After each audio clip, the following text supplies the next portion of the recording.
The woman history tried to erase. I want to tell you a story that history tried to bury. If I told you that World War II was won not only with guns, bombs, and soldiers, but with words, patterns, and silence, you might not believe me. If I told you that a single woman changed the course of the war, saved thousands of American lives, and outsmarted the most dangerous enemy of her time, you might ask her name. And that is where the problem begins, because for more than 70 years, almost no one knew it. This is the story of a woman whose achievements were erased, whose victories were credited to others, and whose voice was deliberately silenced. This is the story of Elizebeth Smith Friedman. In 1942, the world was on fire. Europe was drowning in blood. Cities were reduced to rubble. Families were torn apart overnight. Fear traveled faster than news, and death came without warning. Across the oceans, German U-boats ruled the seas. These submarines hunted American and Allied ships like shadows.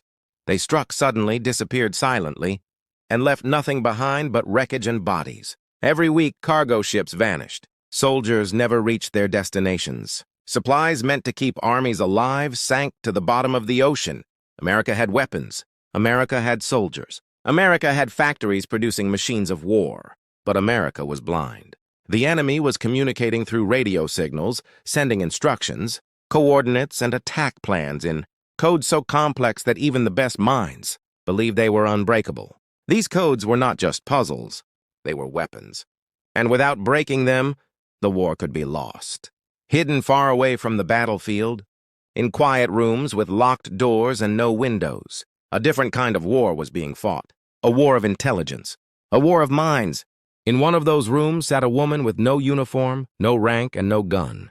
Only paper, a pen, and a mind unlike any other. Her name was Elizebeth Smith Friedman. She did not grow up dreaming of war or espionage. She was born into an ordinary family. There were no generals, no spies, no soldiers in her background. What she loved was language. Words fascinated her. Literature was her passion. She studied poetry, grammar, and writing, believing that her life would be spent among books, not secrets. She believed words were meant to be read, understood, and admired. She never imagined they could also be used to kill.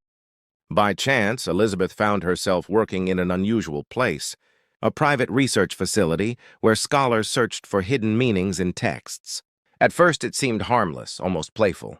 They analyzed strange writings, studied patterns, and looked for messages buried beneath symbols and letters. It was there that Elizebeth discovered something extraordinary. She could see what others could not. Where others saw chaos, she saw structure. Where others saw randomness, she saw intention. She understood that every code, no matter how complex, was built by a human mind, and every human mind left behind fingerprints. Breaking codes was not about mathematics alone. It was about understanding how people think. What took experts months to analyze, Elizebeth could solve in days, sometimes in hours. Word by word, symbol by symbol, she pulled meaning out of noise. When the United States government realized what she could do, they understood something terrifying and powerful. They had found a weapon more dangerous than any bomb. When World War II reached its darkest days, Elizebeth was quietly recruited into a secret unit. There was no ceremony, no oath taken in public, no medal pinned to her chest. She was simply given intercepted radio messages and a single instruction: break them. Day after day, night after night, she worked in silence. She listened to endless streams of radio signals, strings of letters that meant nothing to anyone else. She mapped patterns. She compared messages. She tore codes apart and rebuilt them from the inside. Sometimes she worked 20 hours straight without rest. No applause followed. No one knew her name. But every time a code was broken, lives were saved. Because of her work, the U.S. Navy learned where German submarines were hiding. They learned when attacks were planned. They learned which shipping routes were deadly traps. Ships changed course. Convoys avoided ambushes. Thousands of sailors reached home alive because of decisions made in rooms they would never see, by a woman they would never meet. The enemy never knew how their secrets were exposed. They believed their codes were secure.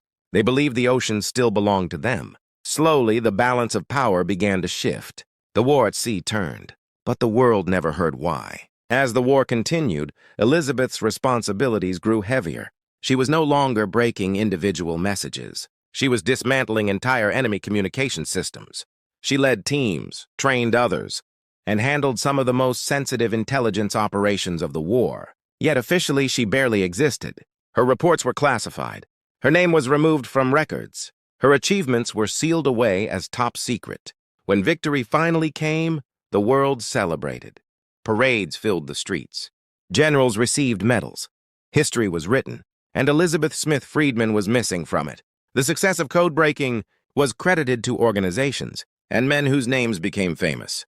The woman who had done the work remained silent. Not because she wanted to, because she was ordered to. After the war, she returned to civilian life. She gave no interviews. She wrote no memoirs. Secrecy agreements kept her silent. Years turned into decades. History books ignored her. Students learned about World War II without ever hearing her name. Elizabeth grew old quietly, carrying the knowledge that her role would never be recognized. Only long after her death did the truth emerge. Classified files were opened. Historians were stunned. Victories credited to others were revealed to be her work. Her reports were there. Her handwriting was there. Her brilliance was undeniable.